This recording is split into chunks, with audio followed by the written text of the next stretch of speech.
ہاں جی، یہ اسٹوری ہے دو بہت ہی پیارے سے بچوں اشر اور عمل کے لیے۔ اور یہ اس اسٹوری میں ایک لڑکا ہے جس کا نام ہے احمد۔ وہ اپنے کھیتوں میں کام کرتا ہے اور روز کھیتوں کو صاف کرتے تاکہ اس کے اندر بیج بوئے اور فصل اگے اور یہ پھر بازار میں جا کے اس کو بیچ دے۔ ایک دن یہ کام کر رہا تھا کہ اس نے دیکھا کہ نیچے سے کچھ ٹھک ٹھک کی آوازیں آ رہی ہیں جو اس کے بیلچے کے ساتھ ٹکرا رہی ہیں۔ انہیں دیکھا ایک پاٹ تھا۔ اس نے اور زمین کھودی کہ شاید کوئی اور خزانہ ملے، لیکن نہیں بھائی، وہاں تو کوئی خزانہ نہیں تھا۔ اس نے وہ پاٹ ایک سائیڈ میں رکھا۔ اب یہ تھک گیا تھا، اس نے اپنا بیلچہ پاٹ کے اندر ڈال کے درخت کے نیچے بیٹھ گیا۔ اب اسے تھوڑی دیر کے بعد بھوک لگی۔ اس نے کہا چلو میں جا کے دیکھتا ہوں وہاں پہ میرا کھانا رکھا ہے۔ اس نے جب آ کے دیکھا یہ کیا، پاٹ کے اندر تو بیلچے ہی بیلچے پڑے ہوئے تھے۔ جیسا بیلچہ اس نے رکھا تھا اس طرح کے ڈھیر سارے بیلچے پڑے ہوئے تھے۔ اب اس نے کہا کہ چلو، بہت حیران ہوا یہ۔ اس نے کہا چلو میں ایسے کرتا ہوں، چیک کرتا ہوں کہ ایک مینگو ڈال کے دیکھتا ہوں اس کے اندر کہ شاید یہ مینگو بھی بہت زیادہ ہو جائے۔ یہ تو اتنا حیران ہوا کہ جب اس نے دیکھا کہ یہ جو اس نے مینگو ڈالے تھے وہ پورا پاٹ مینگو سے بھرا ہوا تھا۔ اس نے کہا واو، یہ تو میجک پاٹ ہے۔ پھر کیا ہوا، اس نے کہا چلو میں یہ میجک پاٹ جو ہے اس کو میں اپنے گھر لے جاؤں گا۔ پھر کیا ہوا کہ اس نے وہ میجک پاٹ اٹھایا اور یہ گھر کی طرف چلنا شروع کر دیا۔ گھر جا کر اس نے میجک پاٹ اپنے صوفے کے نیچے چھپا دیا۔ اب اس نے کیا کیا کہ وہاں جب اس نے اپنے صوفے کے نیچے پاٹ چھپایا تو یہ بازار چلا گیا۔ بازار سے اس نے ڈھیر ساری چیزیں خریدی، گندم، چاول، بسکٹ اور سونا، کپڑے، اس طرح کی چیزیں خریدی اور باری باری پاٹ میں ڈالنا شروع کر دیا۔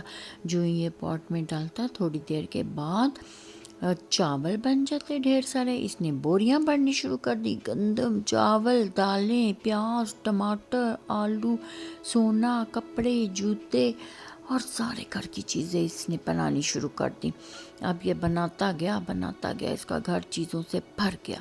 اور پھر کیا تھا، اس نے ساری چیزیں بیچنا شروع کر دی اور یہ جو ہے جس نے بہت بڑا اپنا سٹور بنا لیا اور یہ بزنس شروع کر دیا۔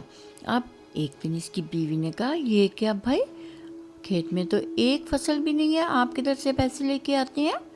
احمد نے کہا کہ میں تمہیں ایک راز کی بات بتاتا ہوں، کسی کو نہیں بتانا۔ میرے پاس ایک جادو کا پاٹ ہے جس میں جو چیز ڈالتے ہیں وہی بن جاتی ہے۔ اس کو ٹیسٹ کر کے بھی اس کو دکھایا، وہ بڑی خوش ہوئی، کہتی ہے ہمیں اس کو چھپا کے رکھ دینا چاہیے ورنہ کوئی دیکھ لے گا۔ اور پھر انہوں نے اپنا گھر بھی بہت بڑا کر لیا، بالکل باربی ڈال جیسا گھر، اور یہ اتنے اچھے کپڑے پہننے شروع ہو گئے، یہ لوگ بہت امیر ہو گئے۔ لوگوں نے جب دیکھا کہ یہ کیا، یہ تو اتنے امیر ہو گئے۔ ایک دن ایک لڑکے نے چھپ کے سارا میجک پاٹ والا دیکھ لیا راز، اور وہ جا کے بادشاہ کو بتا دیا۔ بادشاہ نے کہا وہ پاٹ لے کے آؤ، وہ تو بادشاہ کے پاس ہونا چاہیے، جلدی سے لے کے آؤ۔ پھر بادشاہ نے اپنے سپاہی بھیجے اور جا کے وہ اس کے گھر سے میجک پاٹ لے کے آ گئے اور بادشاہ کو دے دیا۔ بادشاہ بہت خوش ہوا، کہتے جاؤ آپ لوگ جاؤ، آپ کو نہیں پتا، میں خود اس کو چیک کروں گا۔ اب بادشاہ نے کیا کیا کہ یوں اس کے اندر جھانکنے شروع ہو گیا اور ایسے کر کے جب دیکھا تو ڈھم سے پاٹ کے اندر گر گیا اور پاٹ بہت بڑا سا ہو گیا اور بادشاہ پورا اس کے اندر چلا گیا۔ اب تھوڑی دیر بعد بادشاہ کو ہوش آیا تو اس نے دیکھا کہ یہ کیا بھائی، یہ تو بے ہوش تھا. ادھر احمد کو پتہ چل چکا تھا کہ ہمارا پاٹ گم ہو گیا. بادشاہ جب جاگا تو اس نے دیکھا یہ تو پاٹ سے بادشاہ کے بادشاہ نکل رہے ہیں. بادشاہ ڈھیر سارے بادشاہ نکل گئے. سارے بادشاہ ایک دوسرے کے ساتھ لڑائی کر کے مارنے شروع ہو گئے ایک دوسرے کے. میں بادشاہ ہوں، میں بادشاہ ہوں. انہوں نے اصلی بادشاہ کو بھی مار دیا. جب احمد کو پتہ چلا تو اس نے کہا دیکھا دھوکے بازی کی سزا اللہ تعالیٰ ضرور دیتا ہے، کسی کو دھوکہ نہیں دینا چاہیے. انہوں نے جا کے اپنا پاٹ وہاں سے لیا، وہ اور اس کی بیگم ہنسی خوشی رہنے لگے. وہ دوسرے لوگوں کی بھی مدد کرتے تھے، غریبوں کو پیسے دیتے تھے اور ان کی دعائیں لیتے تھے، اور اس طرح سے وہ سب کی مدد کرتے تھے. Okay bye bye. آپ کو کہانی پسند آئی؟